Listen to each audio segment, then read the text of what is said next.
The boxers have been given their instructions. The seconds are out. The crowd is ready for another edition of Shoulder Roll Virtual Boxing with your presenter, the boxing historian, Greg Rashid.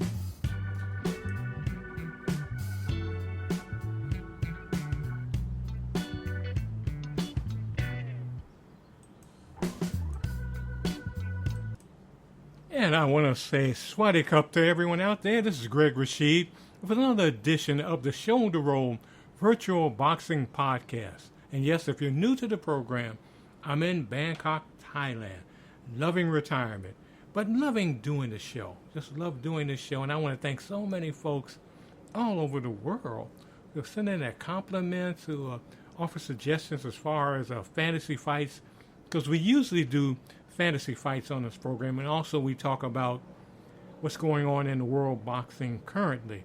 But this is a special show, and as I have said in the past, because it's my show, I can do whatever I want with the program. And today I am just so honored to have Tom Shanahan, who's the author of an amazing book. He is on a journey to get people to know about the history of integration of college football in the 1960s. But before we have our interview with Tom, I'm going to have our buddy Knockout Nigel come on, because even though we're not talking about current boxing right now, and we won't do a fantasy fight today, he's going to give you just a under 2-minute history of boxing. And so we're going to have Knockout Nigel talk about that. So take it away, Knockout Nigel. Cheers. This is Knockout Nigel. I would like to tell you a little about the origins of boxing. Boxing is one of the oldest known sports today, with 2,000-year-old depictions on the walls of tombs in Egypt and stone carvings indicating that Sumerians, who lived in what is now Iraq, boxed at least 5,000 years ago. Boxing got its start as an exhausting and brutal spectacle. In ancient Greece, two men would sit face to face with their fists tightly wrapped in strips of tough leather. They would then hit each other until one of them fell to the ground unconscious, or even worse, dead. Roman fighters or gladiators, on the other hand, fought with the primary intent to kill their opponent, wearing leather straps around their fists, plated with metal. However, boxing was soon abolished around 393 AD because it was deemed too savage. Boxing didn't really resurface again until the early 16th century in London. You see, the English aristocracy developed a keen interest in recovering the knowledge and tradition of antiquity, so boxing became a means to handle disputes among the rich. Wealthy patrons would support their pugilists and put large wagers down on their fights. This is actually where the term prize fighters was coined. I hope you enjoyed that brief history of boxing. This is Knockout Nigel, returning you to our Bangkok studio as I prepare to sip some bubbly. Cheers! My God! This bubbly is ghastly. It tastes like it is about 5,000 years old. I tell you, Knockout Nigel and this bubbly, but he is so popular. I mean, he's getting his own fan club on the internet. It's just amazing. But I hope you enjoyed that little history of boxing. From time to time, we'll have more of this little fascinating facts about boxing and all, but right now we're having a fascinating interview with Tom Shanahan, who's written a superb book, The Right Thing to Do, The True Pioneers of College Football Integration in the 1960s. This is one of my favorite interviews, and I've been doing interviews for over 20 years. I really enjoy talking to Tom and reading his book, and I know you will enjoy this interview too. So we're going to get to the interview right now. So let's listen to it on the Shoulder Roll Virtual Boxing Podcast. And I am so honored today to have on my program a gentleman who I just, now he's very modest, but I think what he's done should make him a name known throughout all the sports, as far as sports history in particular, because the books he has put out, especially this new one that he's just put out, The Right Thing to Do, it's just an amazing book on just the history of the true pioneers of college football integration in the 1960s. And and some of you who know me and listened to me over the years since 2001 know, my love with sports. You follow some of my sports programs and some of my history and news programs about Black history. But there are so many things I learned in this new book that I didn't know. And I really want to just thank the author of this book who is on right now. And I have to say this. I know some of you are saying, well, you changed this to a boxing program. No, it is, but remember, it's my program. And I said, when I began this program, a year ago, that I can put on anyone I want when it comes to history and just learning and seeking knowledge. And I'm just honored to have on today. And he has a great last name for those of you who are listening on KUHS in Denver, Colorado. I'm talking about Tom Shanahan. He is a prize-winning author, sports writer, wrote for many years out, I believe, in San Diego. And I think now you're in North Carolina, if I'm not mistaken, Tom. That's correct. Yes. Yeah, but really just a great guy. And this book is really amazing. The Right Thing to Do. It's on, if I'm not mistaken, August Publications. Is that the name? That's correct. Yeah, it's really a great book. And I just want to thank you for coming on today. And first I want to ask, because one thing I didn't catch in the book, and I looked on and you got by the way, you got a fabulous website. That's another, I don't know. I'm going to ask you when we get off air, who, maybe you created the website yourself, but it's fabulous. It's one of the best websites I've seen.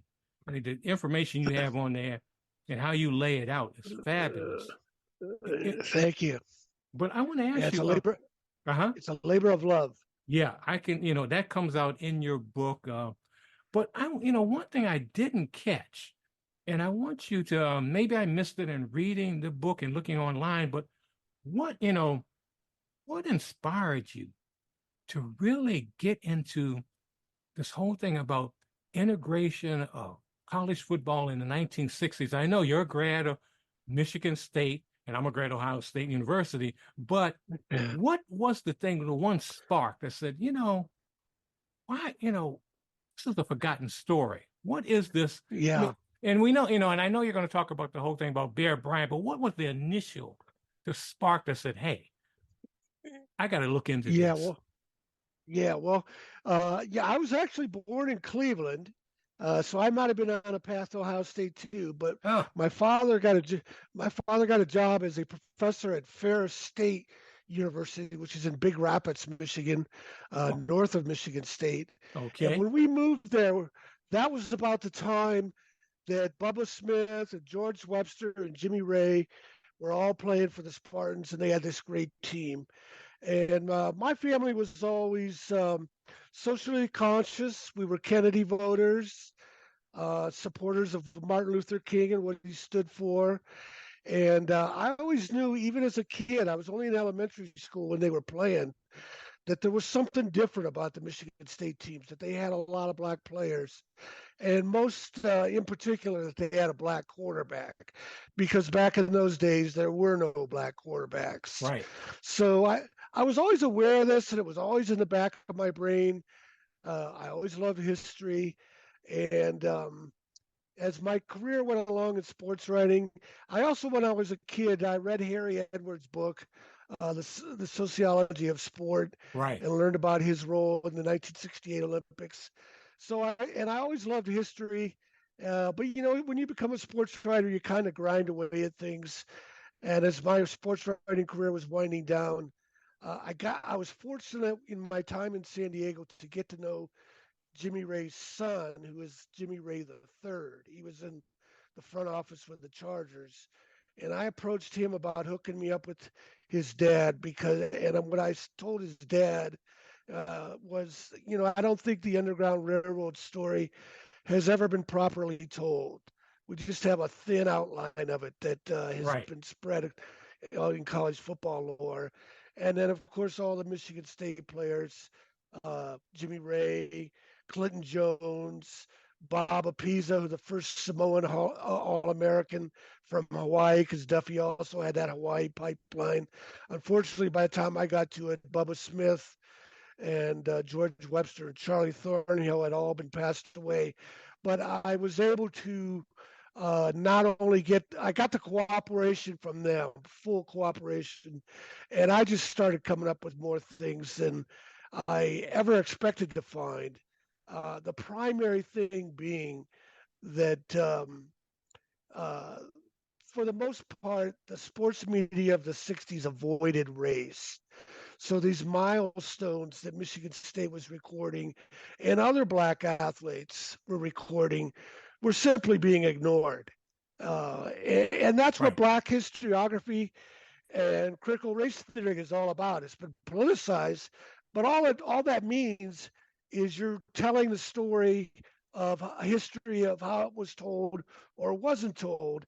And in this case, there is a ton of stuff to tell about what Michigan State, Duffy Daugherty, the Underground Railroad did to influence college football integration. Definitely. And it's funny. At that time, I'm a kid. I'm 12 years old in Washington, D.C. I remember that game. It was the game of the century, Notre Dame versus Michigan State. And I was so focused on, and this is what the media was doing back then. They were talking about Bubba Smith as far as kill Bubba, kill. That was a big slogan. And I didn't even notice. And I remember getting Sports Illustrated at the time too. It didn't occur to me that the quarterback was black, and there was no mention. I could be wrong, but from what I remember in the article I read in Sports Illustrated, there was no real mention about Jimmy Ray. Yeah, it was all about absolutely right. Bubba Smith. I was like, man. Yeah. And until I read your right. book, it's like it never occurred to me. Yeah, you're absolutely right. Dan Jenkins was the godfather of college football writing in Sports Illustrated. He covered the game, and his only reference to Jimmy Ray was that he had a thin mustache. So there you go again. They just weren't ready to handle reporting on this change that was going on because Duffy Daugherty was so far ahead of the game. There would maybe be casual references that Bubba Smith was from Beaumont, Texas, but as I explained in my books, there was no illustration. You could see it on the TV screen for yourself, but there was no examination in news reports or sports reports, and shows that here was Michigan State with 20 black players, 11 black starters, 2 black team captains, College Football Hall of Famers George Webster and Clinton Jones, voted by a predominantly white team, and then Jimmy Ray, the South's first black quarterback to win a national title. Meanwhile, Notre Dame only had 1 black player, Alan Page. And that's the way it was back then because, and this is something that I began to put together in my research. In those days, schools didn't want more than a half dozen black players. Right. There was an unwritten quota that they didn't want more than a half dozen for a couple reasons. They were afraid the players couldn't get along in the locker room, and they didn't want to upset their boosters. And the sports media didn't really write about it because they did not want to alienate their advertisers or even their subscribers. So this just went on. And USC is actually a poor example of progress in the 1960s, of a progressive program in the 60s. Right. They only had 5 black players. And when you said that, when I read that in the book, it just like set off a light bulb in me because at the time, again, as a kid, I'm looking at USC, excuse me, and I'm looking at, even during the time of O.J. Simpson, during that same period, I'm assuming, looking at the games on Wide World of Sports on ABC, that this is a predominantly black team. Yeah, and that's because Mike Garrett, the 65 Heisman Trophy winner, and O.J., the 67 Heisman Trophy winner, were scoring all the touchdowns. So that was your impression. And like I say, the media, for the most part, was not documenting what was going on. My first hint of that was when I dug into the archives for my first book, Ray of Light, and there was an Associated Press report that Michigan State's 17 black athletes was the most in major college football history. Now, that didn't mean they broke the record of 16 because everybody Right. else was down in single digits. It just meant that this one writer decided he was going to show how different Michigan State was. And the primary difference of why they were different was, well, first of all, Duffy Daugherty didn't care about color. Right. And then Duffy Daugherty would give an undersized black kid like Jimmy Ray, like Sherman Lewis, All American halfback on the 63 team, a chance. Whereas the rest of the schools, if you're only going to take 5 black players, you're going for what we call today the 5-star recruit and O.J. Simpson. So that was the reason that Michigan State was so far out ahead. And we didn't really see it until the game of the century, which had a record TV audience of 33 million. That's right. And, the thing I didn't realize, because I want to get into the whole thing about talk more about USC, the game with USC and Alabama, the Bam Cunningham, Bear Bryant game. But I didn't realize, I want you to put this in here too, and you talk about it in the book, the same day you have the Stanford Arkansas game, and talk about the relevancy of that game compared to the USC Alabama game, because I never realized that. Yeah, again, nobody did. I didn't even realize it until I stumbled across it. I was in the Los Angeles Times archives looking for some more information about the 1970 USC Alabama game, which I had already debunked.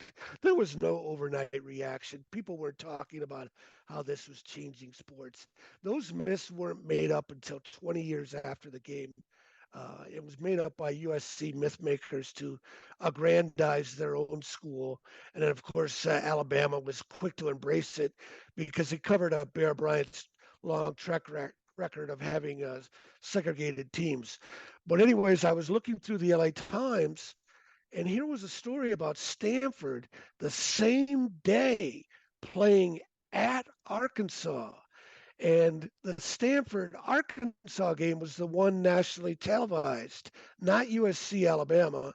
And that's because Stanford had Jim Plunkett as the leading Heisman Trophy Right. candidate, and the Arkansas quarterback was also considered a Heisman candidate, but Arkansas was ranked number 4. And if you remember, they had almost won the national title in '69. So they're coming off a huge season. And that's the game ABC put on TV. That's the game Dan Jenkins went to cover for Sports Illustrated. Nobody paid attention to the USC Alabama game.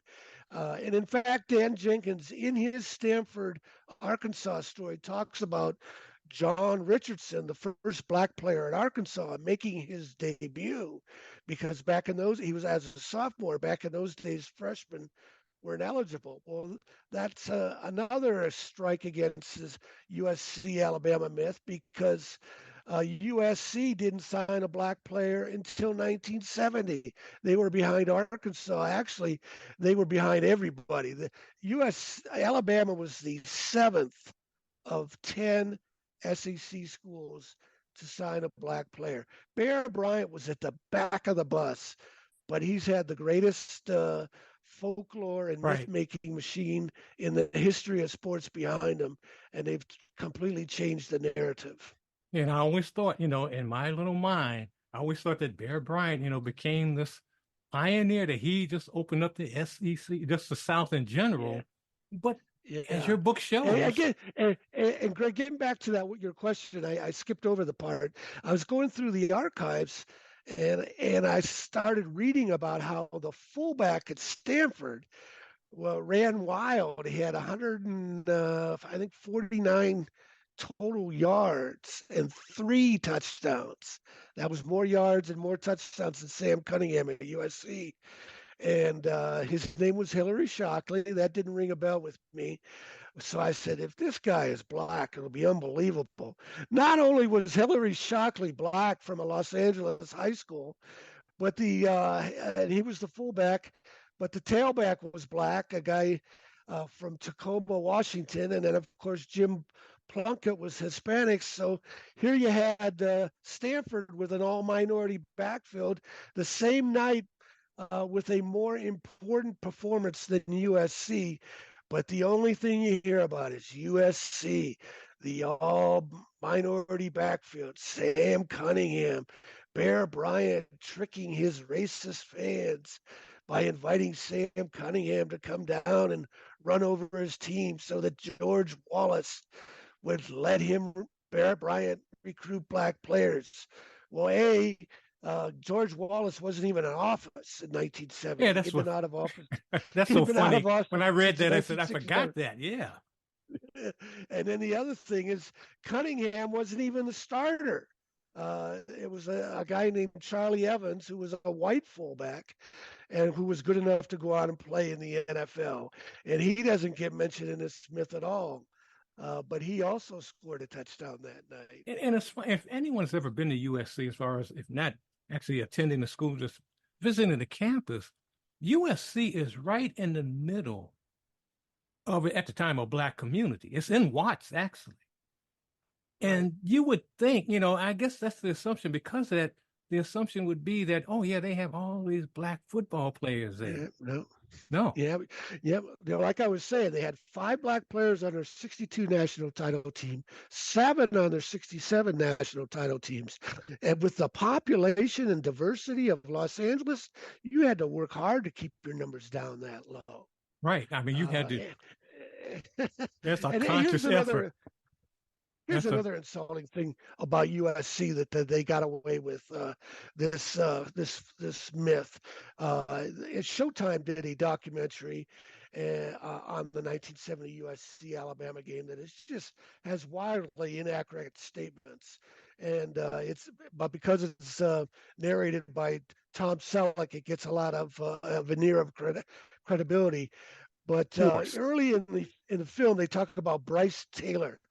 Right. USC's first black All-American player in 1925, like an example of USC being ahead of the times. Well, USC left him out of their media guide until the late 50s when a guy from the Los Angeles Sentinel, the black newspaper in Los Angeles, exposed it. So that's how much interested they were in black athletes. And meanwhile, and meanwhile, you got UCLA. Talk about, and I've talked about that camp, especially in the late 30s. What's going on there? And that doesn't really, doesn't get to play. Doesn't really get to play. UCLA was a progressive school in Los Angeles, not USC. And but once a myth gets started, it's hard to break it. I've talked about this with Hal Raines, the former New York Times executive editor, because he's written a fascinating book that I mentioned on one of my podcasts, where many of the soldiers in Sherman's army that marched into Atlanta were northern Alabamians who, they were for poor northern farmers in Alabama who didn't have slaves, and they were against secession, but they were written out of history a lot like Duffy Daugherty and Michigan State teams have been written out of history by this 1970 USC Alabama myth that favors Bear Bryant. Amazing. It's really amazing. And that's something, you talk about in the book that I didn't know, that really, everything in the book, I want to say. And by the way, if you're just listening to the program, I'm talking to Tom Shanahan. No, he's not connected with the Mike Shanahan. Well, I don't know. Maybe you are, but he's the author of a new book, The Right Thing to Do. And it's all about the transitional players of college football integration in the 1960s. And one thing you mentioned in the book that I didn't know nothing about, and I was like, there was a point, I used to cover sports in Colorado, where I basically at one point lived in Folsom Field in Boulder, Colorado, and I never knew the story about the 62 Orange Bowl game. And talk about that whole That Yeah. whole thing. I never knew that. Yeah, it's such an injustice. It's such a shame, really, because what if the story had been told in '61? Does that move the ball forward earlier in racial understanding? And that's particularly important in Boulder because when Bill McCartney had success with a lot of black players, they were getting arrested. The story that Sports Illustrated wrote, Rick Riley wrote, was that there must be an element of racism in Boulder, and I've never lived in Boulder, so I don't know.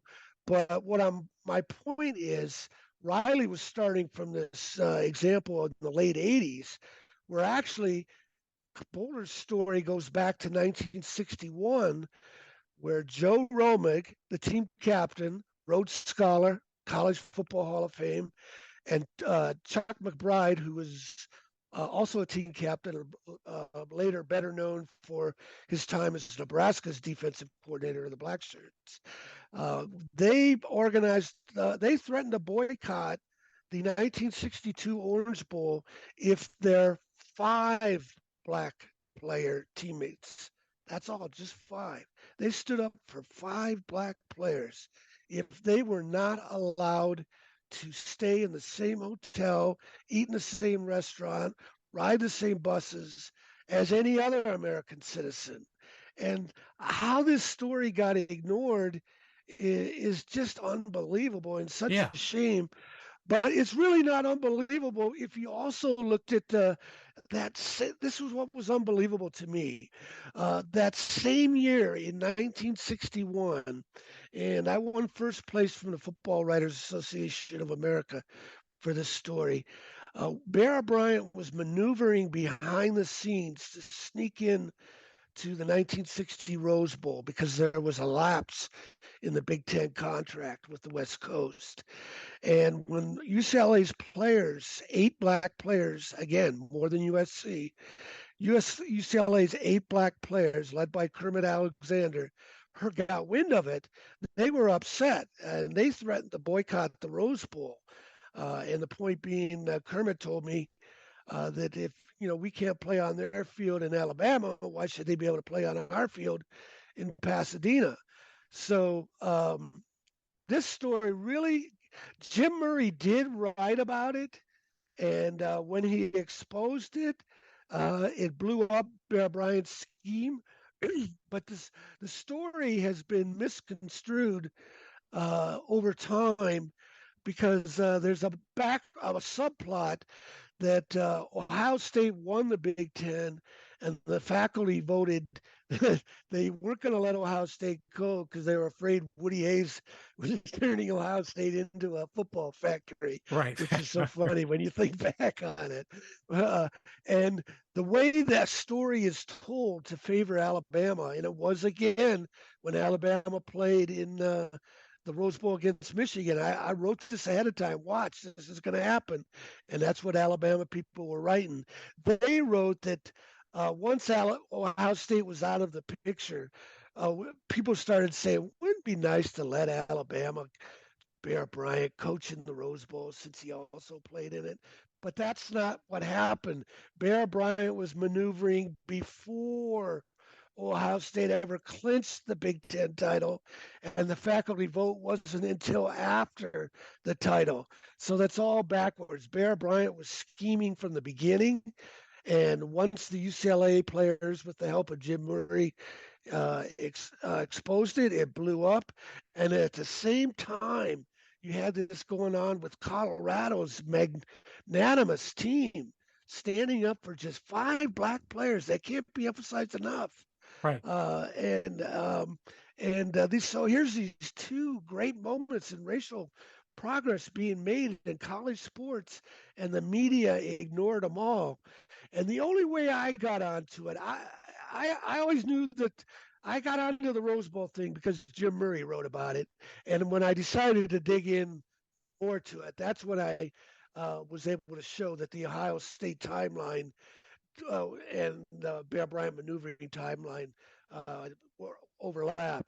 But anyways, the only reason I found out about Colorado is while I was researching this book, The Right Thing to Do, The True Pioneers of College Football and Integration in the 1960s, I wanted to write more about Bear Bryant's 1970 team losing to integrated teams by lopsided scores, Right. because that's the other part of other part of the 1970 myth that USC made up, that it was such a shock to the Alabama fans. They didn't know what to think. Well, 1 year earlier, Tennessee's integrated team won at Alabama 41-14, and the star of the game was a two-time All-American linebacker, a black guy, Jackie Walker, the first black linebacker in the SEC. That's in October 69. Then in the Liberty Bowl, 1969 December, Colorado rolled up 47 points. Colorado, of course, being integrated, rolled up 47 points to beat Alabama, 47-33. So I so in essence, the USC is the third team in less than a year to roll up 40 points on Right. Alabama. It was not a shock anymore. So I called up Dave Platty, the Colorado Sports I know him very Information well. America. Yep. Yeah, he's a pro, and I wanted to find out more information about the Liberty Bowl. And then he was the one that told me about the 1960 one Colorado team in the Orange Bowl, because I guess it finally got written about it at the 50th anniversary. But again, the story didn't spread outside of Boulder or Denver. And when Dave put me in touch with Joe Romig and a guy named John Meadows, who was on that team too, I was just flabbergasted at the story they told me. I don't know how that story was kept under wraps for so long, but it's a story that needs to be told. And when you understand the big picture, it just shows you more and more what baloney the 1970 USC Alabama game was Definitely. to college football integration, and that Bear Bryant dragged his feet. He was not a crusader. He resisted integration as longer than most coaches. I think I said this earlier. They were the 7th of 10 SEC teams to integrate. And by the 1970 season, when Alabama had its first black player, 33 of the 37 major programs were integrated. Bear Bryant was at the back of the bus. He's a phony. Yeah, and but they want to play that role with, and the fact is that he's Bear Bryant. He's not Paul Bryant. He's this. Yeah. For some of the younger listeners that are listening, some folks may know the name. Just think of him when you see pictures of him, this kindly guy in this. Yeah. He knew how to manipulate the media. Yeah. They've treated him as the folksy old bear. And, that's the other thing I'm starting to talk about when I get a chance to appear on a show like this and someone will pay attention to my book, is it's a sports journalism failure, not only in the 1960s that these stories weren't written about and Michigan State wasn't given its proper credit, and guys like Jerry Levias, the first black player at SMU, who played through death threats, and James Owen at Auburn, a year ahead of Alabama integrated. Tennessee, I already mentioned. Bob Grant at Wake Forest in 1964. These are the guys who made the 1970 USC Alabama game possible. And Jerry Levias played through death threats. His teammates were afraid to stand next to him on the sideline. And you're going to tell me that Sam Cunningham running through massive holes of a bad team was the one who spurred integration? Is pure baloney. But the point I was also wanted to make was, not only is it a failure that it wasn't told properly in the 1960s, it's a failure that the Sports Illustrated, ESPN, The Athletic, you name it. Yeah, all these national outlets, they continue to sell the Bear Bryant myth, the Sam Cunningham myth. And I've pitched some of the stories that you see in my book to these national outlets, and they've rejected them. That's amazing. Song and dance. It's amazing on the one hand, but it's like the quote, and you use the quote in the book from the movie, The Man Who Shot Liberty Balance. Yeah. What's more important? Basically.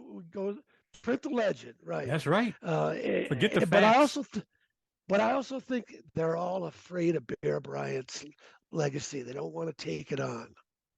And it's a huge legacy. Unfortunately, it is a huge one. I mean, you think about. A wrong one.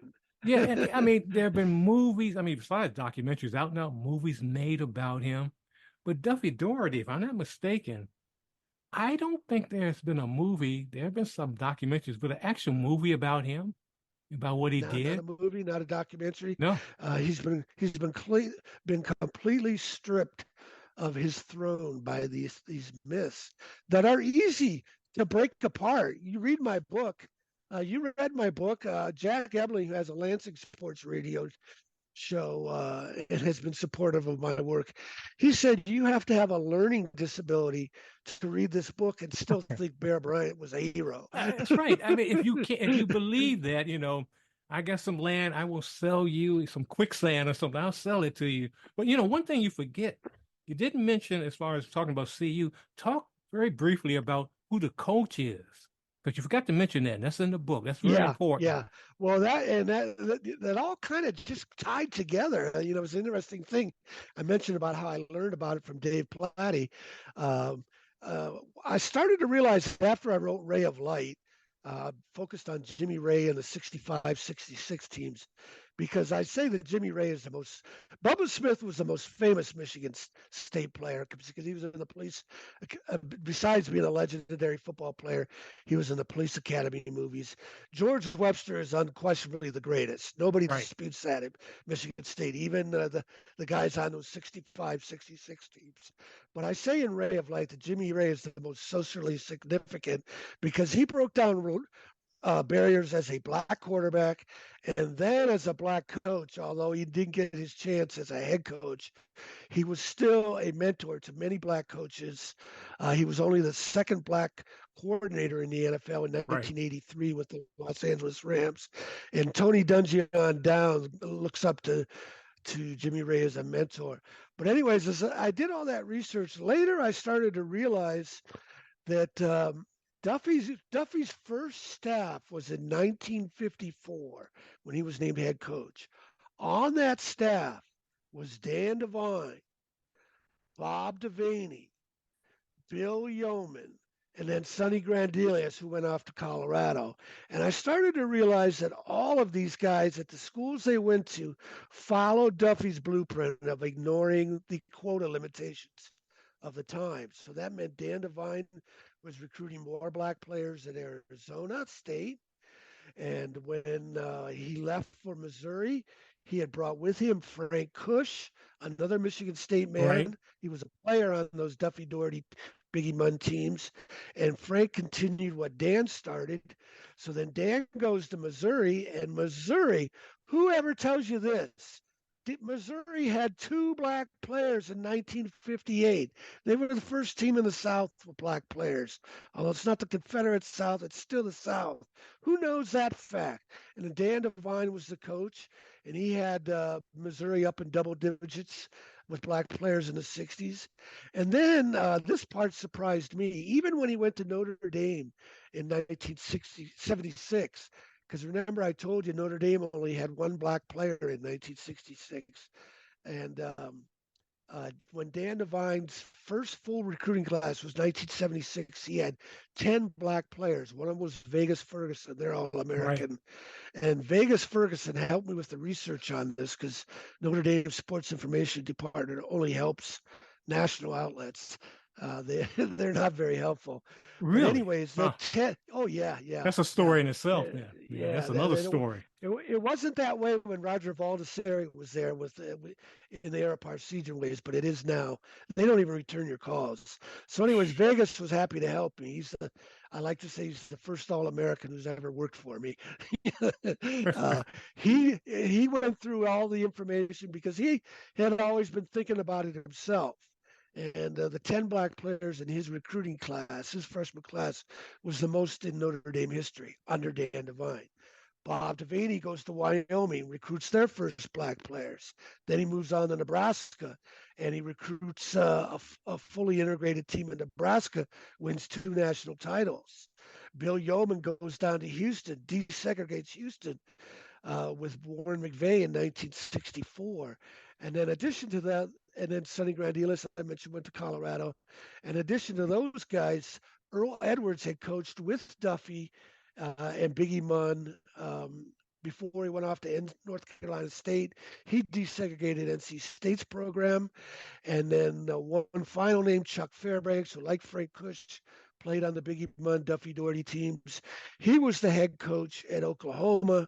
And all these guys are dead, so I was able to talk to like their sons and things. But Barry Switzer was Fairbanks's offensive coordinator, and so I was able to talk to him. And Barry said that he and Chuck were of the same mindset because Oklahoma's coach had died suddenly from a heart attack, and Chuck was promoted to head coach. And at the time, they had, I think, maybe 3, 4, 5 at the most black players.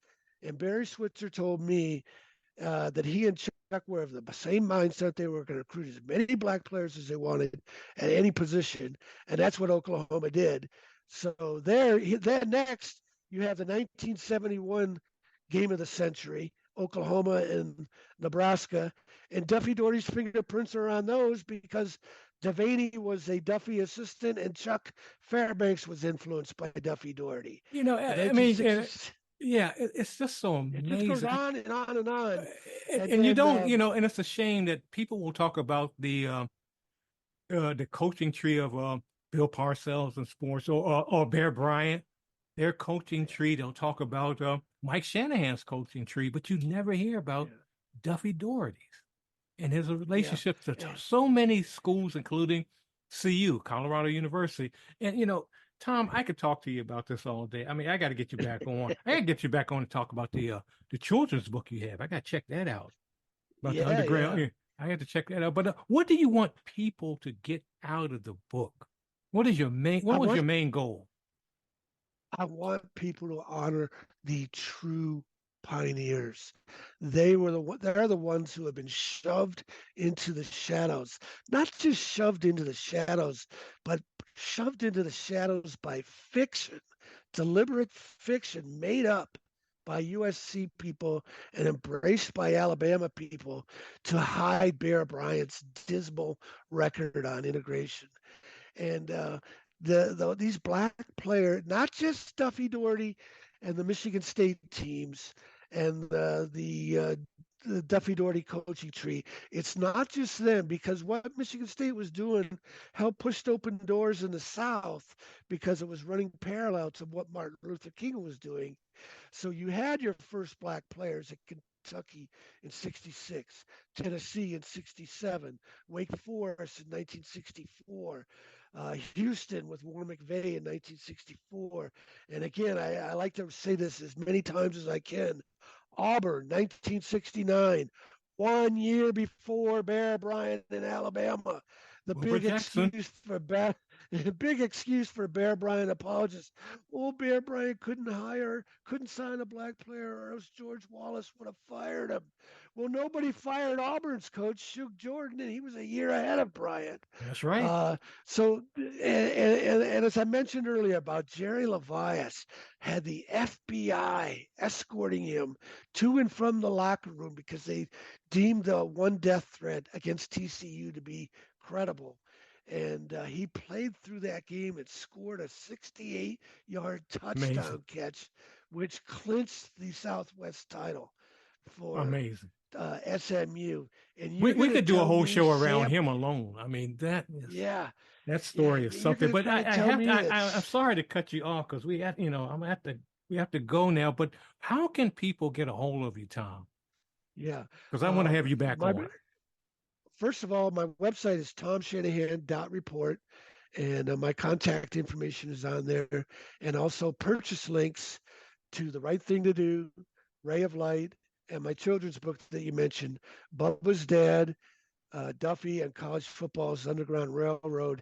And my idea behind that children's book was after I wrote Ray of Light, I realized I also did not give enough credit to the Southern black high school coaches who were sending Duffy the players. And chief among them was Bubba Smith's dad, Willie Ray Smith, a legendary coach in Texas. He won 235 games and 2 black state titles. And one thing that I haven't said on this show that I always like to say, Duffy Daugherty did not recruit the segregated South. The segregated South recruited Duffy. That's right. These black coaches sent their players to Duffy because they trusted him. That is something. And I just want to say to my listeners out there that that I've interviewed many folks over the years, over 20 years now, and read many books. This is one of the most passionate books. I'm so happy, Tom, that you show your passion in this book. You don't play, just give cold numbers and just say, okay, this is it. I mean, you say, this is wrong. You don't pull, I'm just happy you don't pull any punches. You just let it out. Yeah. And I'm just happy you did. I really appreciate you giving me a chance to tell the story, because my problem is I have a major story to tell, but I don't have a major publisher's budget to promote it. And it's I'll take every opportunity I can to break through. Hopefully I'm going to find that tripwire that triggers this nationally. I hope so. Maybe this interview will do it. You never know. But Tom, thank you so much. I'll be talking to you later. Thank you so much. You've written a great book, a great website, and you're just you should be in the College Hall of Fame, really, for what the work you're doing. I don't know about that, but I appreciate it. I appreciate the opportunity. All right, you take care, Tom. And I love folks who are so dedicated to their work. Tom Shanahan is doing a great job, uncovering the hidden history of what happened in the 60s as far as integration and college sports, college football, but actually it turns out to be college sports in general, and also in America itself. Fascinating book. Check it out. Definitely check it out. But we're going to, before we get out of here, I'll do a little music. And I was digging for this one. Found this, had to go through the bottom of my basement to find this one, but this is the chairman of the board, and this is from the late 60s, around that time period that Tom wrote about. And this is I'm a Sign of Changing Times. So let's hear that by the chairman of the board on the Shoulder Roll Virtual Boxing Podcast.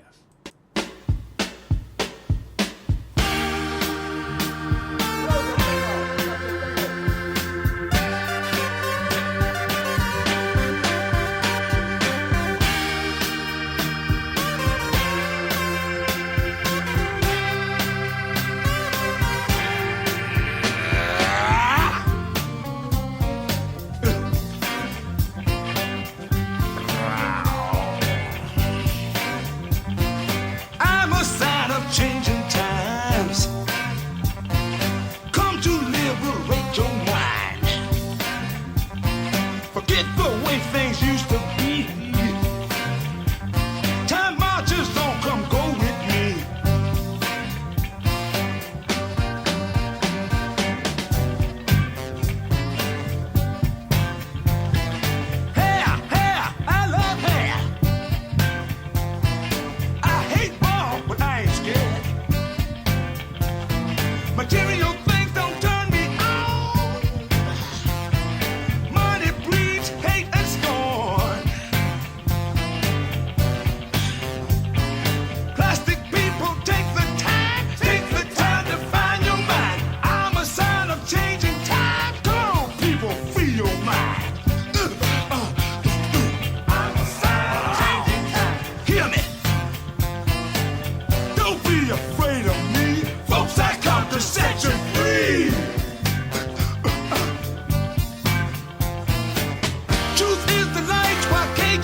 Can't you see?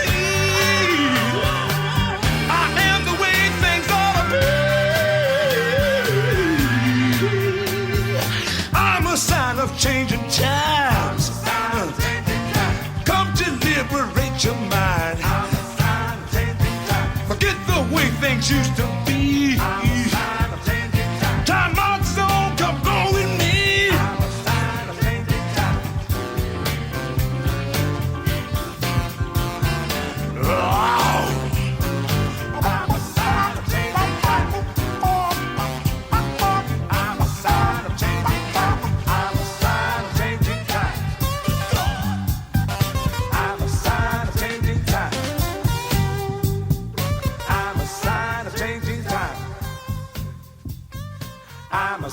of changing times. I'm a sign of changing times. I'm a sign of changing times. I'm a sign of changing times. I'm a sign of changing times. I'm a sign of changing times. I'm a sign of changing times. I'm a sign of changing times. I'm a sign of changing times. I'm a sign of changing times. I'm a sign of changing times. I'm a sign of changing times. Shucks. I'm a sign of changing times. I'm a sign of changing times. Shucks. I'm a sign of changing times. If you wanna be free, I'm a sign of changing times. I'm a sign of changing times. I'm a sign of changing times. I'm a sign of changing times.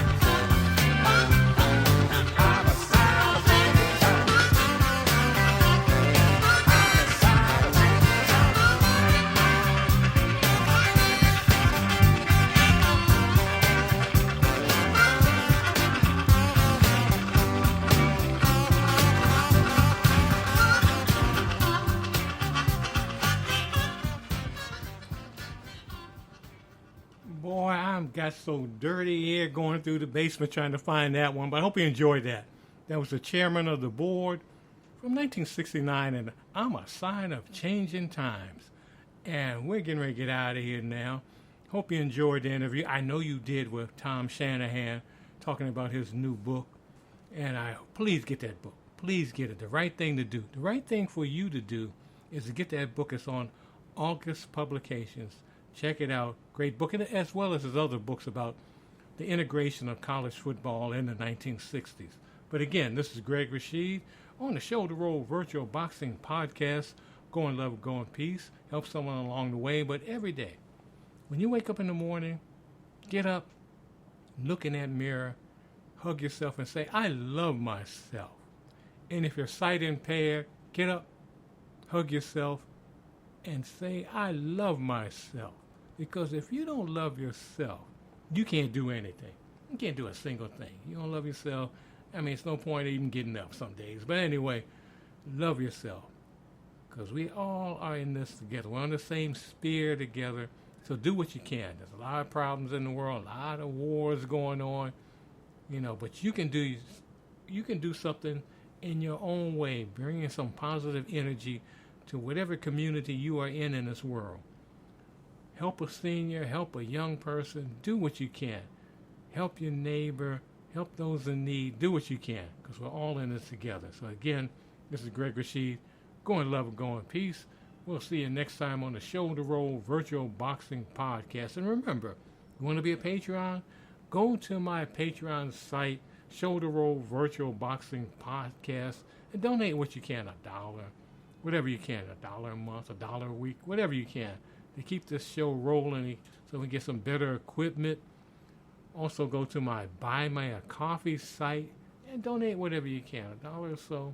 Keep things going, because this is your program. This is your program.